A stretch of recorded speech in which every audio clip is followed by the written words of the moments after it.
أموالهم وأنفسهم أعجب درجة عند الله وأولئك هم الفائزون.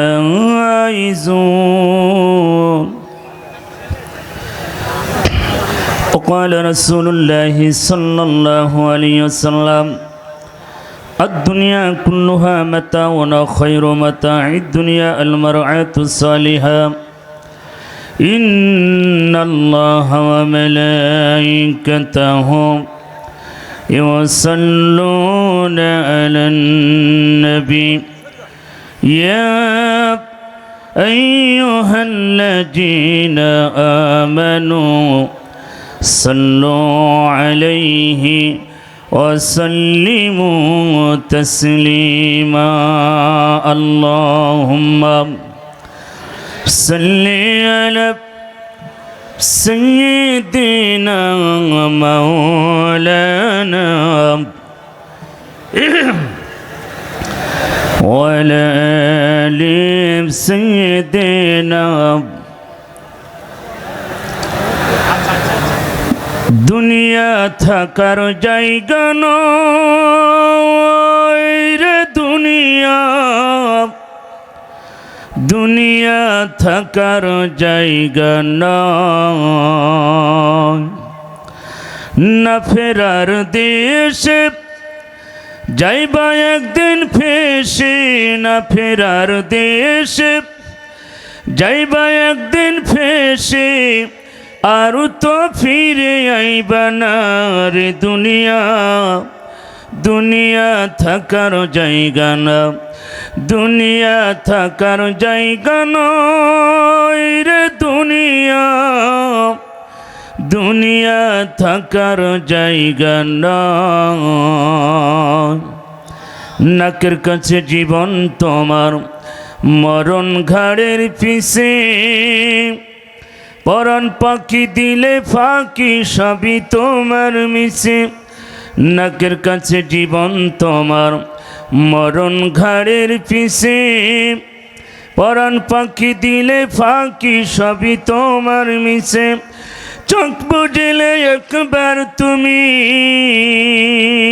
হায়রে, চোখ বুঝলে একবার আর তো ফিরে আইবা না, দুনিয়া থাকার জায়গা না। না ফেরার দেশে যাইবা একদিন ফেসে, না ফেরার দেশে যাইবা একদিন ফেসে, আর তো ফিরে আইবা না রে দুনিয়া, দুনিয়া থাকার জায়গা না, দুনিয়া থাকার জায়গা নয় রে দুনিয়া, দুনিয়া থাকার জায়গা নয়। বালাগাল উলা বিকামালিহি কাশাফাদ দুজা বিজামালিহি হাসনাত জামিউ খিসালিহি সাল্লু আলাইহি ওয়া আলিহি। আলহামদুলিল্লাহ। মুহতারাম মোহতারাম, ঐতিহ্যবাহী এ বিশাল তাফসিরুল কোরআন মাহফিলের দিনের প্রহে ঐতিহ্যবাহী মেহেরপুর জেলা গাংনী থানার অধীনে, সদর, সদরের ভিতর গাংনী থানা বলে দাওয়াত নেওয়া, সদর মেহেরপুর জেলা সদর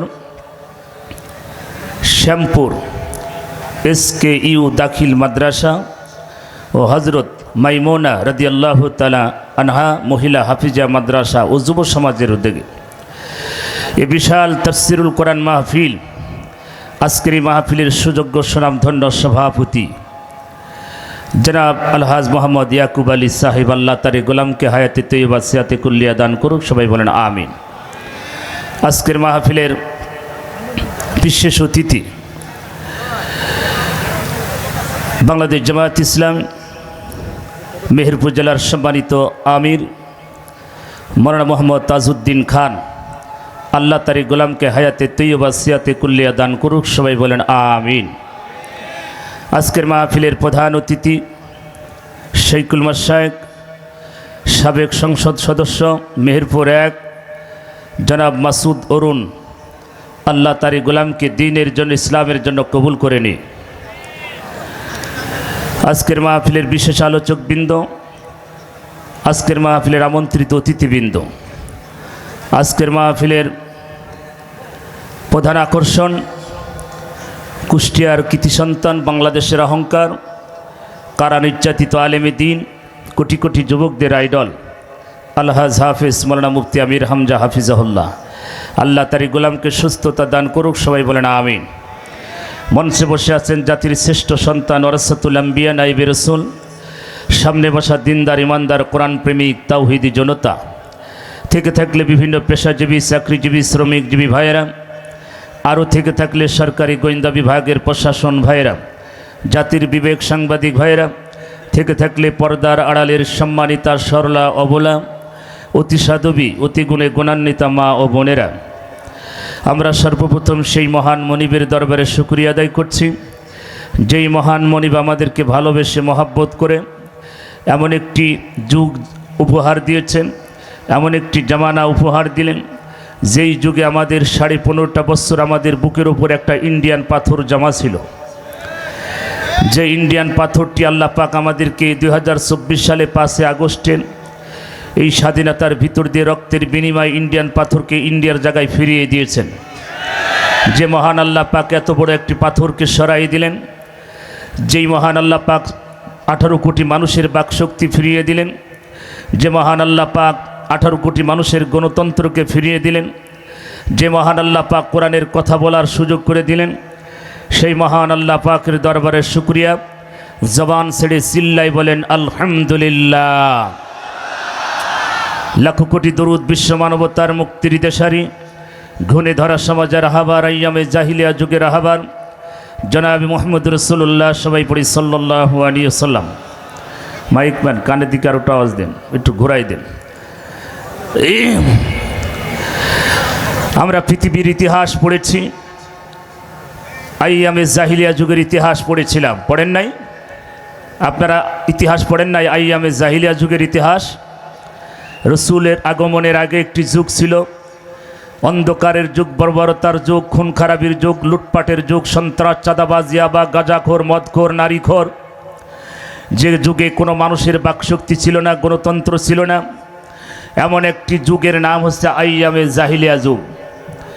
যেই যুগে মানুষের কোনো বাকশক্তি ছিল না হক কথা বলার মতন, সেই যুগে আমার রসুলকে পৃথিবীতে আগমন ঘটালেন, সেই যুগের নাম হচ্ছে আইয়ামে জাহিলিয়া যুগ। আমরা 15.5 বছর একই কায়দায় পেয়েছিলাম আওয়ামী জাহিলিয়া যুগ। কথা বলতে হবে। এখনো কি কোনো ভয় আছে? এখনো ভয় আছে? ভয় তো সেই মানুষগুলো করবে 15.5 বছর মানুষের যারা বাকশক্তি কেড়ে নিয়েছিল, তারা তো সব পালিয়েছে, হারামখোররা সব পালাইছে। কথা ঠিকই না? আর একটা হারামখোরকে খুঁজে পাওয়া যাচ্ছে না।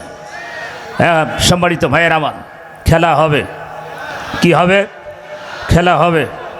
আমরা তো খেলতেই চাচ্ছি, কিন্তু প্লেয়ার তো একটা খুঁজে পাচ্ছেনি, সব তো পালাইছে। গত কয়েকদিন আগে নারায়ণগঞ্জ ফতুল্লাহ মাহফিল ছিল। আমি বললাম, নারায়ণগঞ্জবাসী আপনাদের সেই বড় হারামখোর কই? 7 মার্ডারের আসামি কই? বলছে হুজুর খেলা হবে, এই বলি তিনি পালিয়ে চলে গেছে। আমার ভাইয়েরা, যারা হক পথে ছিল বাংলাদেশে 15.5 বছর গুম, খুন, নির্যাতন, ফাঁসির মঞ্চে ঝুলেছে, তারপর ওই দেশ থেকে পাকিস্তানে পালাই নাই। কথা বলে ঠিকই না? একটা কথা মেহেরপুরবাসী মনে রাখতে হবে, এই মেহেরপুরের মাটি স্বর্ণের চেয়েও কাঠি। যেই মাটিতে আমার শহীদের রক্ত পড়েছে, এই মাটি কোনো দিন বৃথা যেতে পারে না। আমার তারিক ভাইয়ের জমি রক্ত যেই জমিনে পড়েছে, সেই জমিন কোনো মিথ্যা হতে পারে না। যারা আমার তারিক ভাইকে মিথ্যা অপবাদ দিয়ে করস ফায়ারের নামে চালিয়ে যারা শহীদ করেছে, তাদেরকে এই মেহেরপুরের জমিনে কিসাস পালন করতে হবে। কথা বলে ঠিক না? একটা হারামখোর যেন জমিন থেকে পালাই যেতে না পারে, জিন্দা কবর দিতে হবে। কথা বলে ঠিক না? এই হারামখোর 15.5 বছর চালিয়েছে, মানুষের বাকশক্তি কেড়ে নিয়েছে। আর তার সাথে ছিল পুলিশ বাহিনী, কথা বলে ঠিকই না। 2024 সালে 5 আগস্টের আগ পর্যন্ত থানার ওসি 90% ওসি ছিল ডাইরেক্ট হারামখোর, 10% ওসি ছিল ভালো, আর 90% ওসি ছিল ডাইরেক্ট হারামখোর। 60% পুলিশ ছিল লেডিস ফেরাউনের পক্ষে, আর 40% পুলিশ ছিল সাধারণ মানুষের পক্ষে। মুসা আলাইহিস সালামের আমরা ইতিহাস পড়েছি, তাফসীর পড়েছি। মুসা আলাইহিস সালামের জামানায় যেই মানুষটি ছিল সেই পুরুষ ফেরাউন, কি ফেরাউন? পুরুষ ফেরাউন 15.5 বছর যিনি চালিয়েছেন উনি হচ্ছে লেডিস ফেরাউন।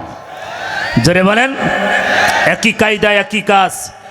ওই জামানায় ফেরাউন আলেমদেরকে হত্যা করেছে, জ্ঞানীদেরকে হত্যা করেছে, আর এই লেডিস ফেরাউন 15.5 বছরে দেশের আলেমদেরকে হত্যা করেছে, কথা বলে ঠিক না? একই কাজ একই কর্ম। আল্লাহ পাক দিল্লির প্রোডাক্ট দিল্লি পাঠিয়েছে, আর কোনো টেনশন আছে? এখন দিল্লি থেকে এনে ফাঁসি দিতে হবে, এটাই আমাদের টার্গেট, আর কোনো কিছু টার্গেট নেই, কোনো ছাড় হবে না। আল্লাহ পবিত্র কোরআনুল কারীমের ভিতরে কিসাস দিয়েছেন, কি দিয়েছেন? মেহেরপুরবাসী আল্লাহ পাক কিসাস দিয়েছেন, ও নবী ওরা যেভাবে হত্যা করেছে ওইভাবে ওদেরকে হত্যা করতে হবে। যেভাবে ওরা গুলি করে আবু সাঈদকে হত্যা করেছে ওদেরকে ওইভাবে গুলি করে হত্যা করতে হবে। যেভাবে আমার তারিক ভাইকে হত্যা করেছে ক্রস ফায়ারের নামে ওদেরকে ওইভাবে হত্যা করতে হবে, কথা বলে ঠিক না? একটা হারামখোর যেন বাংলার জমিনতে পালাতে না পারে, কথা বলেন। সম্মানিত ভাইয়ের আমার, খেলা হবে, হ্যাঁ খেলা হবে, কোনো ছাড় হবে না। দেশটা বাবার সম্পদ মনে করে তারা ভক্ষণ করেছিল, এ দেশটা তারা বাবার সম্পদ মনে করে ভক্ষণ করেছিল। সম্মানিত ভাইয়ের আমার, ইসলাম শান্তি চাই, অশান্তি চাই না। বর্তমান আপনাদের থানার ওসি প্রশাসন আলহামদুলিল্লাহ ভালো, মেহেরপুরের থানার ওসি ডিসি এসপি এখন আলহামদুলিল্লাহ, পুলিশ বাহিনী এখন সব ভালো। মানে আগের পুলিশ বাহিনী যারা ছিল 90% ওসি ছিল খারাপ, 60% পুলিশ ছিল খারাপ, 40% পুলিশ ছিল ভালো। বর্তমান এখন পুলিশ থানার ওসি ডিসি এসপি এখন আলহামদুলিল্লাহ সব ভালো। জোরে বলেন আল্লাহু আকবার। আমার ভাইয়েরা, এটা কোরআনের মাহফিল। এই কোরআনের মাহফিলে সিস্টেম চালু ছিল, মুফতি আমির হামজাকে ঢুকতে দেয় নাই মেহেরপুরে, কথা বলে ঠিক না? আপনাদের এক কুলাঙ্গার মন্ত্রী ছিল না, মুফতি আমির হামজাকে নাকি বলেছে আমি থাকতে ওনাকে ঢুকতে দেওয়া হবে না, ওনার মনে হচ্ছে বাপ ছিল, কথা বলেন। হারামখোরের দল, নারীখোরের দল, সন্ত্রাসের দল, মাদকের দল, কথা বলে ঠিক না? এই 4টা সংবিধান ছাড়া ওদের দলে কিচ্ছু নয়। বুড়ো বুড়ো হনুমান মন্ত্রী, খেতার ভিতরে মদ আর নারী ছাড়া ঘুম হয় নাই, কথা বলে ঠিক না? সম্মানিত ভাইয়ের আমার, তারা কিভাবে কোরআনের কথা শুনবে? যাদের মদের কাজ দিয়ে তারা বারবার যাদের নিত্য প্রয়োজন নারী এবং মদ দিয়ে যাদের সময় চলে, তারা কিভাবে কোরআনের কথা শুনবে? কারণ কোরআন বলছে মদ হারাম, নারী জানা করলে তাদেরকে শাস্তি দাও, কিন্তু তারা সব উল্টা ছিল, কথা বলে ঠিক না? সম্মানিত ভাইয়ের আমার, আল্লাহ রাব্বুল আলামিন পৃথিবীতে কোরআন নাজিল করলেন। আল্লাহ পাক বলেন, ও নবী ইউরিদুনা লিইউতফিউ নূরাল্লাহি বিআফওয়াহিহিম আল্লাহু মুতিম্মু নূরিহি ওয়ালাউ কারিহাল কাফিরুন। ওগো নবী, যারা কাফের হবে আমার এই কোরআনের নূরকে তারা নিভাতে চায় মুখের ফুৎকার দিয়ে, ক্ষমতা দিয়ে, পার দিয়ে, শক্তি দিয়ে। ওগো নবী, আমার এই কোরআনের নূরকে যারা নিভাতে চায় এটা সম্ভব হবে না, কারণ আমার এই নূরকে আমি জ্বালিয়েছি, জ্বালাবো, কিয়ামত পর্যন্ত জ্বলবে। কাফেররা যতই ষড়যন্ত্র করো, কাফেরদের মন খারাপ হোক আর যাই হোক না কেন নবী, আমার এই কোরআনের আলোকে আমি জ্বালিয়েছি, জ্বালাবো নবী। ওরা যতই ষড়যন্ত্র করো, যারা কাফের তারা কোরআনের আলোকে নিভাই দিতে চায়। জোরে বলেন কথা ঠিক কিনা?